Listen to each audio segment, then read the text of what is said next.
So today we're going to talk about how to warm up your putting before you actually play a round of golf. I'm going to give you some simple tips that'll help you do that and help you make more putts while you're actually in that round.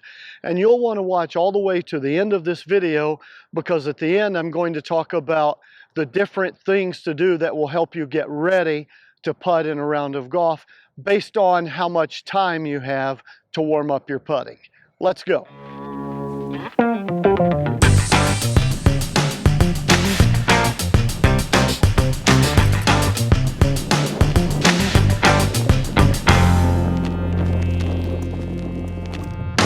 Putting, warming up your putting before playing a round of golf is different from practicing.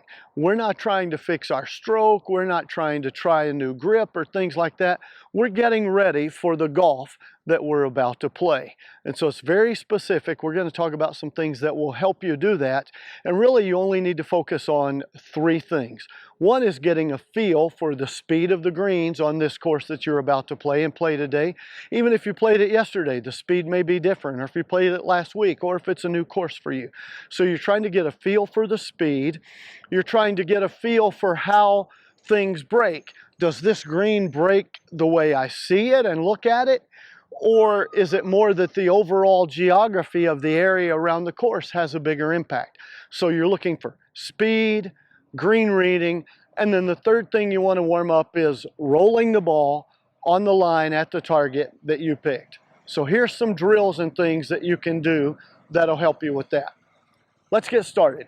One of my favorite ones is what I call the chase or tag drill. And by that what I mean, take two balls. You don't need a hole for this, which is helpful if the practice green is really crowded. But just roll that one out there. And that's a little further than I normally would do it. That's 15 or 18 feet. And then you drop another ball. And you're going to read that putt just like you would one on the golf course. And then you're going to line up, and I'm going to try to putt this ball to that ball, and I'm just chasing or trying to tag it. I don't want to smack into it. I don't want to miss it and go way past it. I want to hit it that exact distance and on that line. The benefit of this is it helps me a whole lot in terms of aiming and hitting a very small target, another golf ball, versus a golf hole. A golf ball is one ball wide. A hole is more than three balls wide. So it helps me aim at a small target. It also helps me get a feel for the speed. Can I hit this ball exactly that far?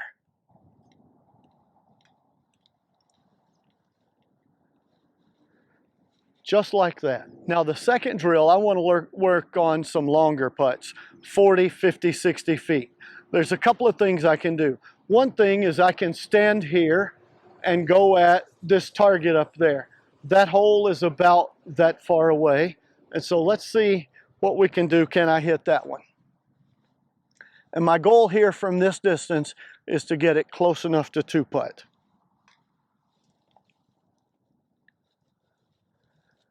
And that's pretty good uphill, and I left it a little bit short, but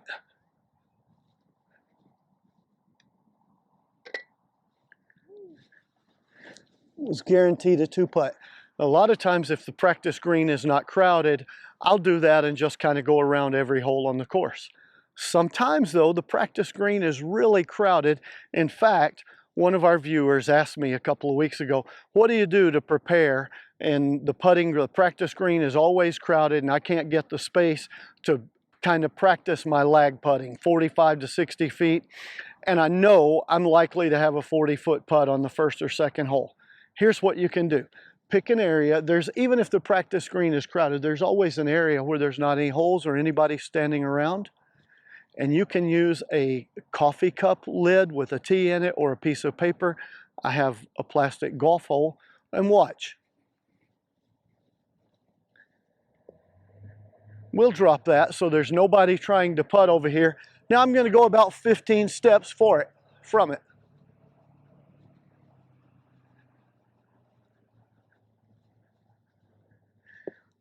So that's 15 feet, should be about 45 feet.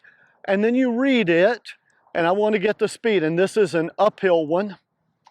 I want to get the speed and get close to that hole so that the second putt is a sure thing.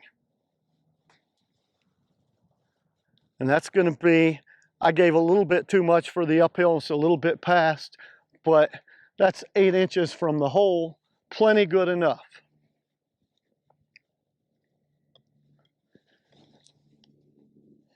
Now, ideally, you want to practice some of these uphill, some of these downhill, some of these flat. Again, take a few minutes to do that. All right, let's talk about the third thing that I like to do, and I call this one putting at a ghost hole, or a ghost hole drill. All right, the ghost hole drill. Every practice green, they move the holes around, and this is especially helpful if it's really crowded on the practice green that you're working on, has old holes. And so here you can see this old place where the cup was there. And I'll back up 3 to maybe 5 or 6 feet from an old hole like that, and I want to hit the ball to that hole, but I really have to have my speed perfect because gravity is not going to pull it down into the bottom of that hole. So I'm going to work on one ball only, 3 different speeds. I'm going to do die speed, which die speed stops on top of that old hole. Make speed rolls through that old hole and goes no more than like 6 inches past, and then charge speed would go 12 to 8 inches past. And let's see, and you have to do this, it helps you adjust to the speed and also hitting a target. So let's see if I can hit this first one at die speed where it stops in that old hole. Well, I missed the line, but I got there distance-wise. Let's do it again. I didn't look to see if that one would break. You should always read them. All right, that one stopped dead in the middle of the old hole. That's die speed. Now let's do make speed. I want to roll through that hole, but go 6 inches or less past. Pretty good. That would drop in. And the reason to do this is sometimes on the course, you have putts that you want to hit at different speeds. This forces me to really think about line and speed and make an adjustment to get prepared for this course. All right, charge speed, 12, no more than 18 inches past. And I clobbered that one. It's probably 2 feet past. Let's do it again. And again, if I'm doing this drill, I work on it until, there we go, that's perfect for make speed or charge speed.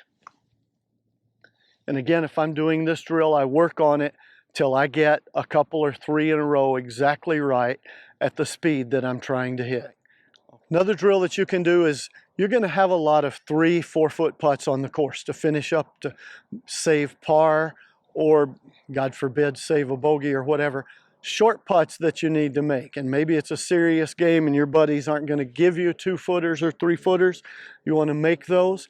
The way to do that is you put 5 balls kind of in a circle around the hole, and then you read each putt just like you would on the golf course. And I'm not doing a full read here, but hopefully close enough so I won't embarrass myself. And then you line up and you make all 5 of them. And again, these are short, and you may feel silly doing short putts like this, but when your knees are knocking over one of these on the golf course, and I pulled that one and missed it because I'm talking instead of putting. All right, so 3-4 footers, and you just keep working, make as many in a row as you can. You gotta bleed it, otherwise it just goes forever.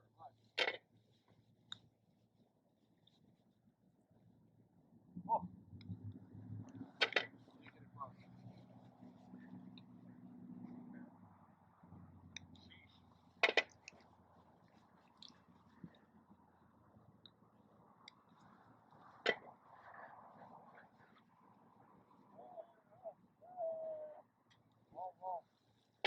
All right, so the last one is a gate drill where you're just working on short putts and making sure that you're keeping the putter face square to the target line. This is the famous Tiger Woods drill. And I would do it 2 ways. For this one, you can use multiple balls, set up 2 tees, slightly wider than your putter, pick a hole that's close, and then you're going to do 2 things. So you're going to do a one-hand drill, and like I said, Tiger Woods used to do this all the time. And the purpose of the one-hand drill is you just want to feel your putter head and get a feel for that. It helps you with speed and with line and the stroke. And I missed the line on that one a little bit. But you do several with one hand.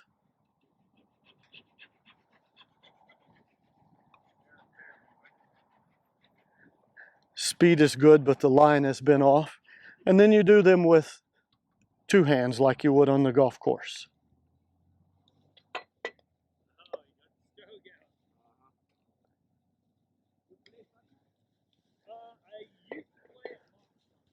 All right, but you do that one hand and two hand, and you can move around different spots. Really helps you get a feel for controlling this putter face and head with your dominant hand, and also a feel for the swing and release so that you get the speed right. And there are a lot more drills you could do, but those are the ones that are my favorites that I use before I play around to go and warm up. I told you at the beginning of this video that I'd give you an idea for time frames. So here we go. If you're one of those people who shows up at the last minute at the golf course and you got 3 or 4 minutes to warm up before you actually go play this course, you want to spend your time simply doing that chase or kiss drill. Put one ball out there, read that, and try to hit the other ball where it just barely touches or kisses that. That's all you got time for.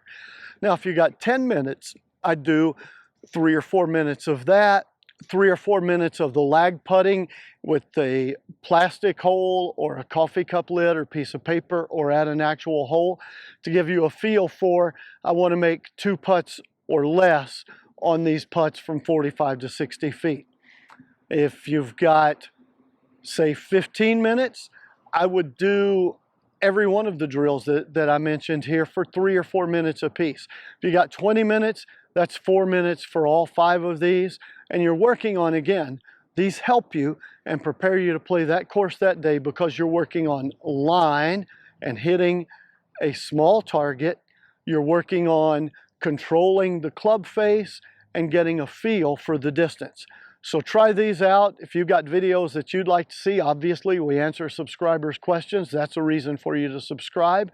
While you're at it, go ahead and check out these 2 videos on the screen. And before you do that, give this video a thumbs up.